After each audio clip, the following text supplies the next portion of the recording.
Hi, Ron. Welcome to episode 4 of the Blackline Coaching Podcast.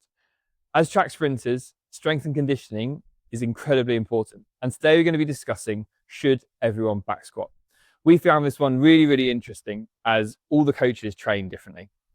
So enjoy and let us know what you think. So, Eamon, should every cyclist back squat? I'm going to give a real coachy answer and say it depends. It depends. Obviously, like back squat is like a classic strength building exercise, bread and butter for so many people. And if you can squat without any problems or issues, you absolutely should. Build strength, build muscle. But if you can't, and you have mobility restrictions, you got injuries, you've got issues, or don't like to squat, it's not the be all and end all. And I think, like what we spoke about before with gears, sometimes there's a bit of there's a bravado that we can have, or there's a reputation, if you're the big squatter, and there's a tendency to sometimes, squat even when there's risk there, just because you want to be the squatter. So yes, it depends. You should if you can. It's not the be all and end all. There's lots of other exercises we can do. We can use leg press. We can use belt squat. We can box squat by, we can restrict depths and restrict range to suit us, because we're all different. We all have different ways we train. But yeah, I think I squat when I can. I know Pete squats, but I'm not sure about. I don't think you're squatting at the moment, do you? No, so for me it was like 2021. I had a few back problems, and since then I haven't squatted. And at the time, for me, that was a bit worrying, because everyone in the gym at GB at the time, everyone was just squatting. That's pretty much all they did. Like, that was their main lift. And I went for having a bit of a back problem to the point where I didn't really feel confident pushing my body enough to make squatting worth it. So I sort of had to start on the belt squat, start on the leg press, and for a long time, well, for a while, I was worried that would translate into less strength gains and less performance on the bike. But I actually found the complete opposite, because I felt confident in those exercises to really push my legs as hard as I possibly could without the risk of my back. I saw it as a risk. I actually found so much more gains just from finding lifts that I was confident with and that I could progress through a block. So I ended up going so much faster just from going away from what I thought I should be doing, because everyone was doing it. And yeah, I've not really looked back since then. So yeah, I'm a belt squatter and a leg presser. And they're my main lifts. And I think I've found as much strength gain as I'd like from them. I've never really looked back on that. And I think Hayden, similar, like you're a it's similar timeline as well, actually. 2021, I was squatted through the whole year. And then I had some issues with bracing my core on squats, especially at sort of deeper ranges. So I lost a bit of confidence with squatting. And I basically haven't squatted since. I tried a few times to bring it back into my program to pretty minimal success. And I've sort of honed in on other lifts where I can really push myself. So I think, for me, if you are struggling with squatting, it's about finding a way to still push yourself in the gym, whether that's bringing squats back into your program or another exercise where you can sort of really push yourself to get the strength stimulus in your legs. I do a lot of trap bar deadlift and Bulgarian split squats. And like Joe said, I found probably faster and better strength gains through doing them with confidence and ability to push than I ever did with a sort of a squat that threw up issues every 6 weeks. So for me, I've got pretty long legs, so I was never able to back squat or front squat to the limit that my legs could cope with. It was always my back was the limiting factor, or my ability to hold the bar up was the limiting factor. I never really struggled with sort of the strength of my legs. I moved on to like these other exercises where the limiting factor of me lifting more was my legs. So then the thing that started getting stressed was my legs, which is the thing I wanted to grow. And I'm a big believer that your legs don't know if the weight is on your back or if it's around your hips or if it's coming down from a leg press. your muscles in your leg don't know that. Your core knows, because your core probably works less than it would in a back squat, and there's ways to combat that. But I'm a big believer that if you're stressing the muscles you want to stress, whatever way you're doing that and progressively overloading it, that's your way to getting stronger, really. And at the end of the day, what matters is the torque and the strength that you're showing on the bike and the pedals. And squat isn't any closer to that than a Bulgarian split squat, for example. I think the reason people love squats is it's compare it between people, which in itself is inherently flawed because you've got different limb lengths and different body mass. It's also just a very basic exercise, which has obviously got a lot of data behind it and research behind it. So I think that's probably why it's looked at as the gold standard. But I think a lot of riders I coach and myself, there's a lot of gains to be had from focusing on lifts that you're fully confident with and really push. I think it's a bit like there's risk mitigation there, right? So even if you can squat beautifully ass to grass, I believe we should still vary and introduce all of these other exercises throughout the blocks, whether that's primary lift or in your accessories, just for the adaptation of it, even, you know. Because it's really easy to get hung up on just squatting, and then you're at risk of overuse injuries. Even if you're a really nice squatter, and you don't have any injuries, you can get an overuse injury. And it's one of those things that we probably don't generally see track cyclists vary enough. Even to vary the squat, we can do front squats, we can do safety bar squats, we can do box squats. People, I don't think, vary enough. I've been guilty of it myself. Like, I've been guilty of it. And for us, gym is just a way of getting stronger. So whatever way you can stress your body week in, week out, overload it through a block, and you come out stronger. Do that. For a lot of people, it's squatting, because I guess a lot of people enjoy squatting and it's motivating for them. But for me, I never found that, so it made sense for me to move to a different lift. I haven't looked back. I have back issues, and I've got like some hip restrictions, and I've fallen into the trap numerous times over the years where I was constantly trying to make my squat better, and maybe forgetting that I was trying to, you know, be stronger in the squat so I could be a better cyclist, and it would almost always end up with me injured, always, because I would try and improve my depth, not understanding that maybe that was my depth and that was my maximum depth. But I find now, much more holistically for me and the riders I coach, like I don't know if I would have been as I wasn't coaching anybody when I was making my own mistakes, but I would like to think that equally now I would look at somebody and say, you know, we don't have to squat. Like, we can find out what the exercise, the best exercise for you is, and also not take it out if we don't need to take it out.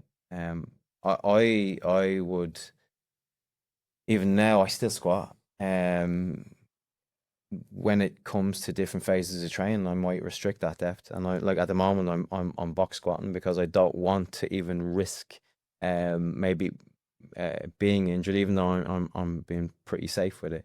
And again, I've been belt squatting as well recently for the same reason. And I'm going to get that adaptation. I'm going to get strong. I don't see why I should have to pick the gold standard, so to speak, over it, you know, when I'm getting what I want from it. I think that's really important. Like, you need to, the aim of it is to get what you want from it, whether that be stronger, whether that be, you know, to grow muscle or build power or whatever it is you're using it for. And then I'm going to then like shift over to Pete, who's a big squatter in the room, who has no problems with squatting, right? And in fact, has got like a massive squat over the last, what, like, if you put 20 kilos on your max squat in 2 years, Something like that. Yeah. I mean, it's you know, I feel like you can be sat in a room full of anti squatters. Yeah, hi, I'm Peter now. I back squat. If I could squat, if I could, I would still choose to squat. Yeah, I would. Like, yeah, I think it probably is the best lower body exercise for sprinters, because it's core and it's legs. It's like, yeah, it's a very, very solid lift for so many different reasons. But They're all if I solid could, I lifts, would. aren't But they? there are other lifts which get you most of the way there, I think, the point. Exactly. It's like it's risk versus reward, isn't it? Yeah. And you should. I think everyone should have a go at back squatting in a informed, progressive, safe way.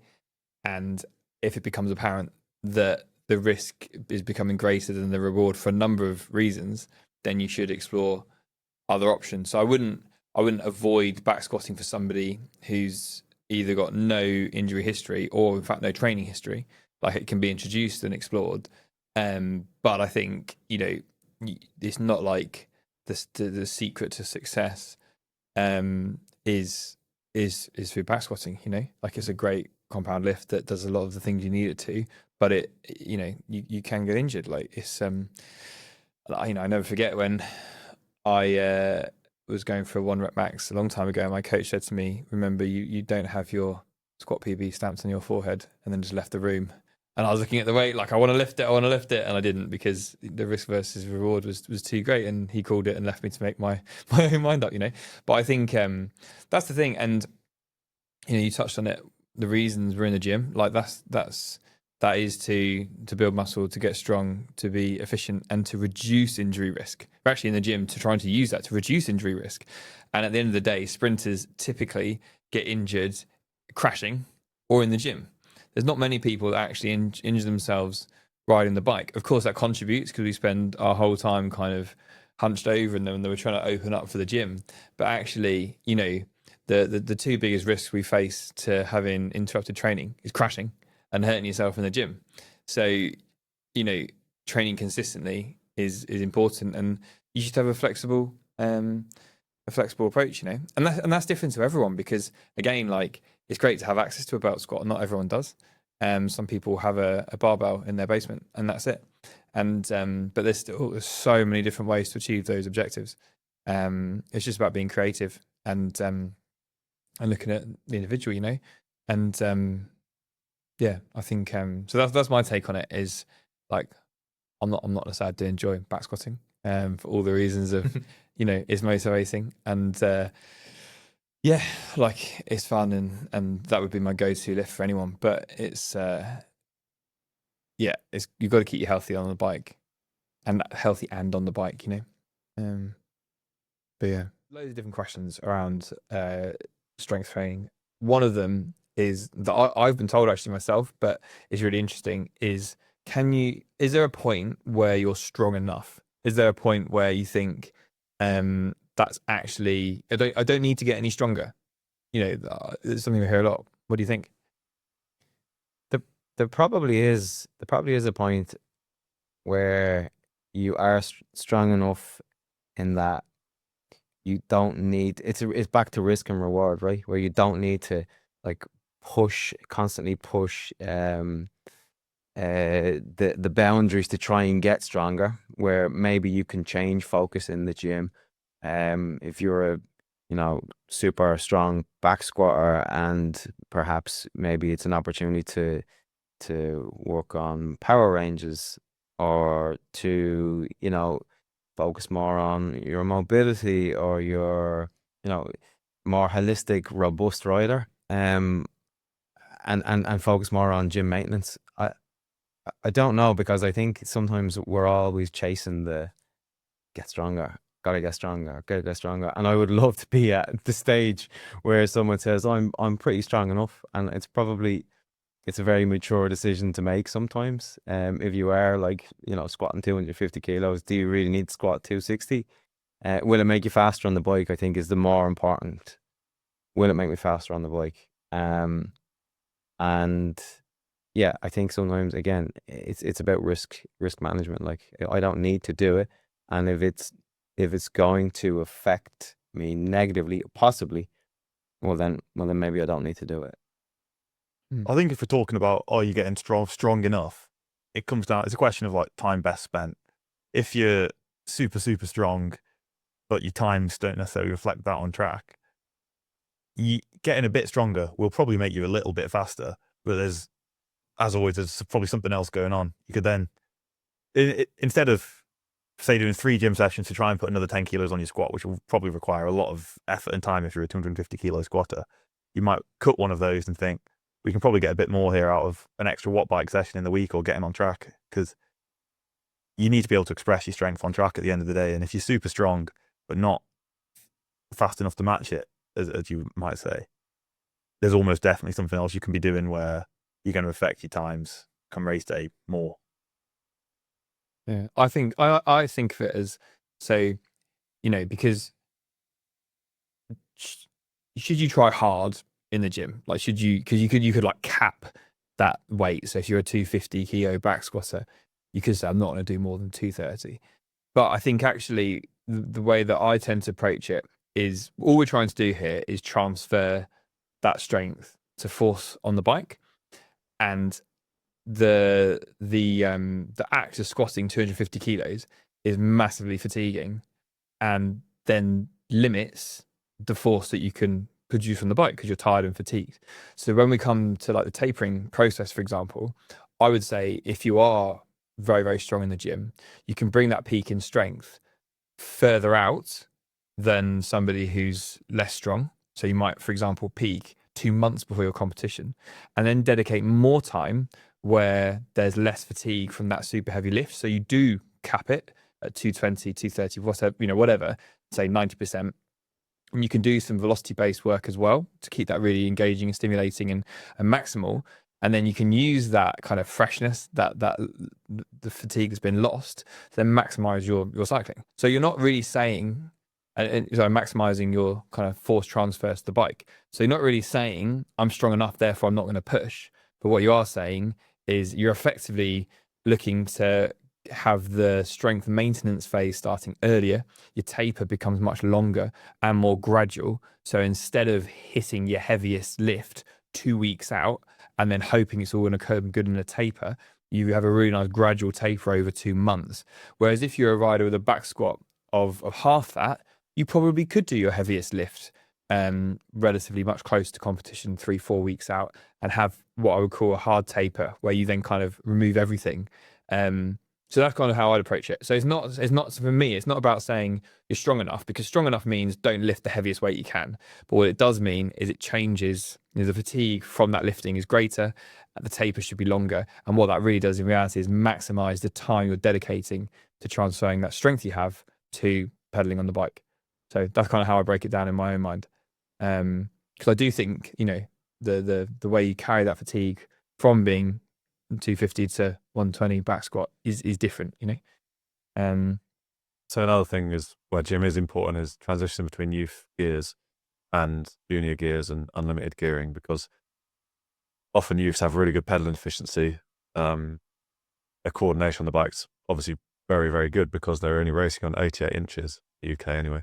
And I think where they transition to doing more standing start based stuff and other efforts on bigger gears, that's where gym is quite important, because I think you need to get a certain level that allows you to express it on the bike. But as you say, for some people, they may already have this very high level in the gym and their time is better spent putting that onto the bike itself. Some people are very, very good at expressing whatever they have on the pedals, and thereby increasing their strength in the gym. You'd think logically it's going to come straight to the pedals as well. So yeah, I think it's just about taking each pace individually, age, training experience, goals. It really all plays a part into if gym is extremely important or if it's still just somewhat important. And this is one of the fascinating things about track sprinting to me, is you could have one rider who goes 11.0 who squats or never squatted. Or the endurance riders got, you know, fly around at whatever speed they do way quicker than that. It's incredible. You're saying they don't lift? And they do a little bit. They do a little bit. But you might have somebody who goes 11.0 who can only squat, I say only, who squats less than 100 kilos. And then another rider who might squat 200 kilos and does the same time. And I just think it's fascinating that you can be so different in a strength kind of S&C gym point of view, but on the bike and in power production, it's so close. You know, if you took that 200 kilo squat rider and they'd never been in the gym, where would they be? And equally, but one thing you know for sure is if you take the 100 kilo squatter and add 100 kilos, well, they're not going to go twice as fast, you know, so, or twice as much power. So it's a really interesting nuanced piece, I think, of does squatting make you faster? Because power's integration of so many different like physiological systems. You've got speed, strength as the basic things that go into it. But like even those in itself all comes together to what your performance on the bike, and strength one of them. One of the ways to that is the gym. So again, yeah, very interesting about how your power is made up of different elements. And I think when designing your own program, you've got to look at what you have currently and where you need to get and where you can get the best bang for your buck in terms of improving. Like if there's a novel area you've never touched, like you've never done rollers, for example, that's probably a novel training method you should just do because it's likely going to help you. If you've only done gym, then maybe that's the point. Look at somewhere else as a main thing. I think it is interesting if we're talking about increasing power come race day, the different factors that go into it. Obviously, strength is a big part of it. Then going head to head with that, you've got sort of your pedaling efficiency and your coordination. And I think when we're talking about doing gym in a taper, one of the biggest things is balancing the strength that you hold on to versus the coordination that you lose through fatigue from heavy lifting. I think when we're talking about periodization of gym, that is probably the main thing that goes into it, is balancing the fatigue versus the strength that you hold on to. I think very often people put a lot of work into their strength and then they taper quite hard. The benefits that they found in the gym, which has hampered their ability to pedal well in training, they then lose during the taper. So they end up with, they don't have the strength that they've gained because they've tapered really hard. And then they never achieve the really good pedaling efficiency because they're in the gym early. So they end up with a taper that didn't really serve the purpose. Get the worst of both worlds. Yeah. So I think very often people come out of the gym super early, losing the benefit that they've worked so hard to get, and then they end up with neither. So I think something I've found is running your gym work really close up to racing, just modulating the volume. Absolutely. Hmm. I think it's quite an old school thing to say when you're starting your taper, because actually it's a seamless process over months of just little tweaks, little adjustments, you know, less volume, less sets, what you're doing on track, everything, right? Whereas I think the kind of I'll probably call it old school approach would be to say, I'm having a 2-week taper, and you train hard up until 2 weeks to go, and then boom, gym cuts, race wheels come out, everything straight into flying 200s, and that's your taper, you know? Actually, it's way more kind of discreet than that. A lot of riders lift the morning of their race, like as a potentiation effect. So that in itself shows that how close you can run that strength into racing. You just got to be really careful with the volume, haven't you? I think that's why people are so eager to cut gym out 2-3 weeks out from a race. It's because you can overdo it with gym on the way in, and you're struggling to pedal efficiently come race day. But I think if you get it right, you can lift definitely into the week of racing. You just got to be super careful with the volume, managing the fatigue. But to tie that up, I think you can't be too strong, but there are diminishing returns over a certain point. I think by getting stronger, you're always going to get better, I think. But it gets to a point where your time's probably best spent doing other things. I think it's a timing issue as well, isn't it? Yeah. You know, like someone said, you could squat 300 kilos or 150, like with the same risk. I'd just take 300. Some say you could squat 400. You'd always take the bigger number because you're showing the bigger bank of strength. But it does get to a point where, unless you're also amazing at coordination, then maybe let's focus somewhere else as well. I agree. out of curiosity, how close to competition are you or your Stopping gym? Yeah. I don't really have days out. Is that what you are? Yeah. Is it? Yeah.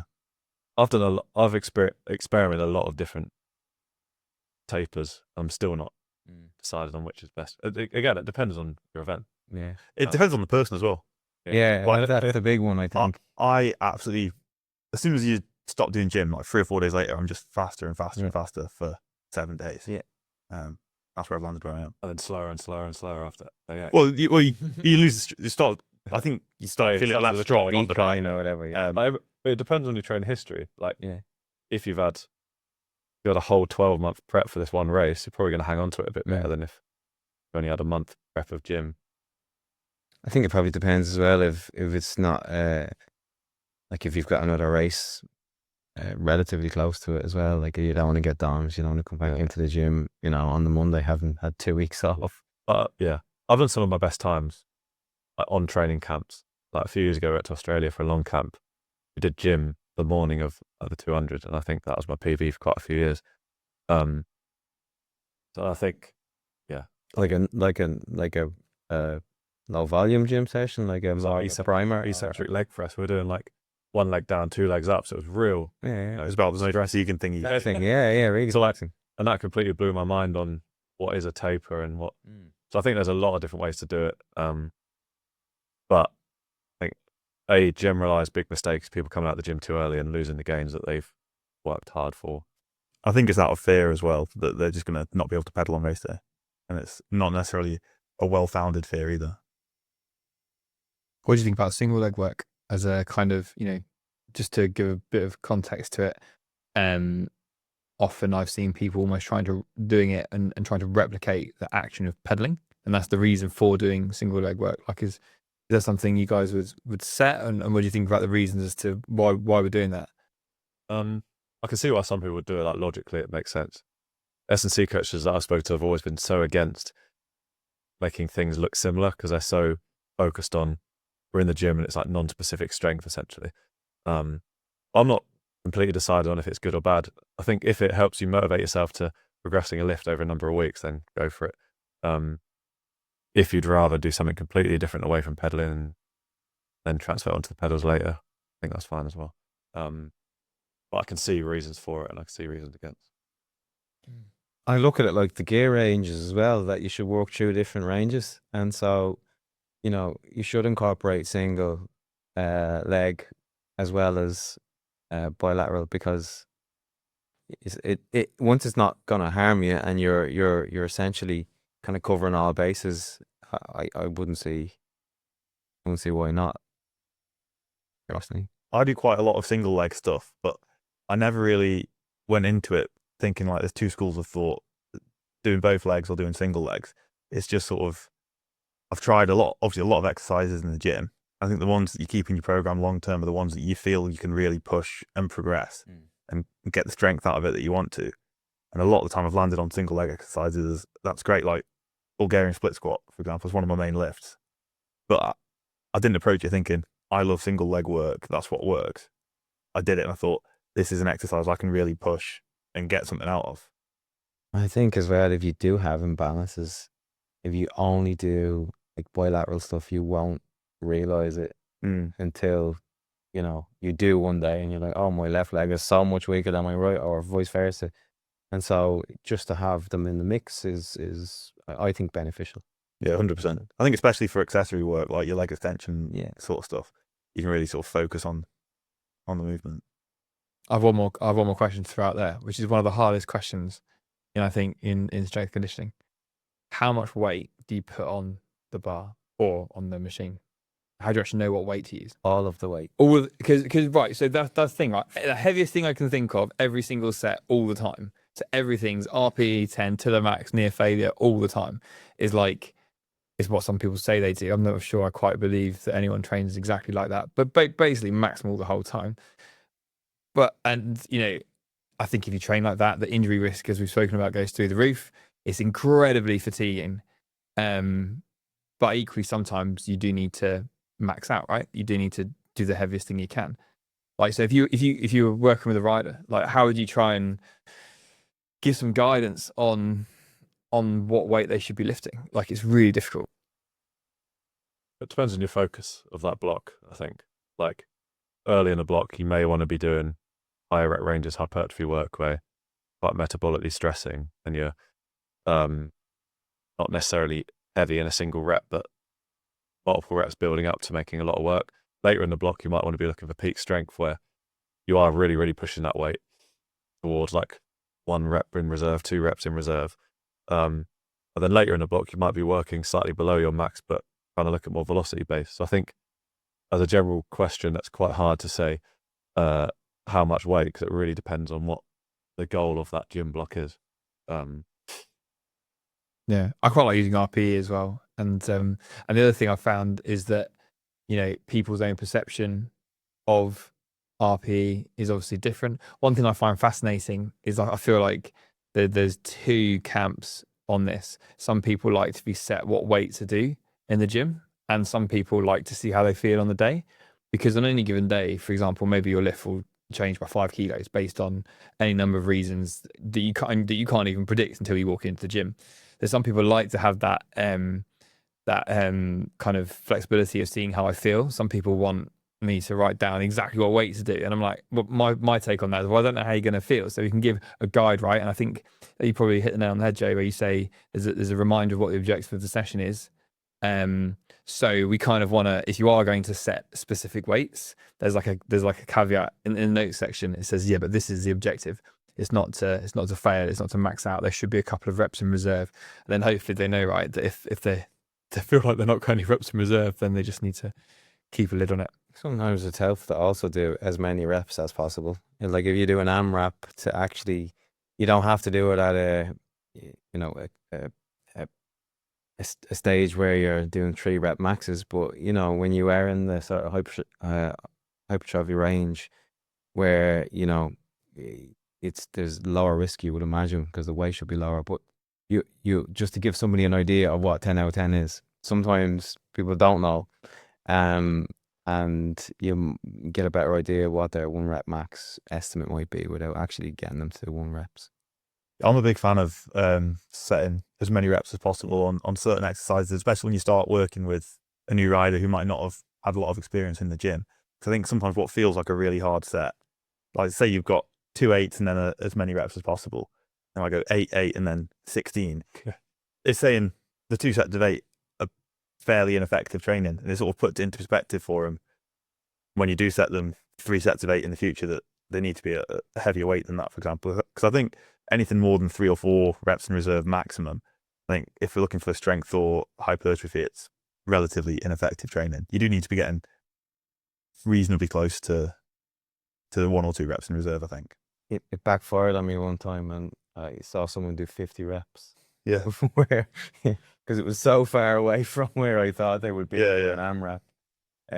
It gives you the perspective, But again, knowledge of power. But within a week, right? We were able to adjust that though. Yeah. It's literally, oh right, that the 8 out of 10 was not 8 out of 10, like but it is helpful to do that, I find. Absolutely. That is the end of the episode on the Blackline Coaching podcast. If you'd like to hear more episodes, you can click here. Or if you'd like to learn more about Blackline Coaching, you can check us out on our website. Thanks for watching. Hope to see you soon.